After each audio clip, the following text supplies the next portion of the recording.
తెలుగు సినీ ఇండస్ట్రీలో దర్శకధీరుడు రాజమౌళికి ఓ ప్రత్యేక శైలి ఉంది. ఆయన ఇప్పటి వరకు తీసిన సినిమాలన్నీ సూపర్ హిట్సే. ఇక బాహుబలి సినిమాతో రాజమౌళి ఖ్యాతి ఎల్లల దాటేసింది. అలాంటి రాజమౌళి ఇక మెగా ఫ్యామిలీతో సినిమాలు తీయడని ఇండస్ట్రీలో గుసగుసలు వినిపిస్తున్నాయి. రాజమౌళికి టాలీవుడ్ బడా నిర్మాత గీతా ఆర్ట్స్ అధినేత అల్లు అరవింద్కు మధ్య కోల్డ్ వార్ జరిగినట్లు సమాచారం. బాహుబలి రిలీజ్ అయ్యాక జక్కన్నను కలిసిన అల్లు అరవింద్ మళ్ళీ మనం చరణ్తో ఓ సినిమా చేద్దామని అడిగారట. దానికి జక్కన్న నో అని మొహమాటం లేకుండానే చెప్పేశారట. జక్కన్న అలా నో చెప్పడానికి ఇండస్ట్రీలో ఓ గుసగుస వినిపిస్తోంది.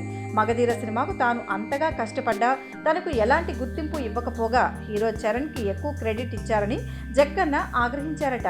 దీంతో ఒక చెర్రీనే కాదు, మెగా క్యాంప్ అంటేనే రాజమౌళి తీవ్ర ఆగ్రహంతో ఉన్నట్టు తెలుస్తోంది. సో రాజమౌళి కోపం లెక్కను బట్టి చూస్తే రాజమౌళి డైరెక్షన్లో చెర్రీ, బన్నీ, చిరు లాంటి హీరోల సినిమాలు కలగానే మిగిలిపోవడం ఖాయంగా కనిపిస్తోంది.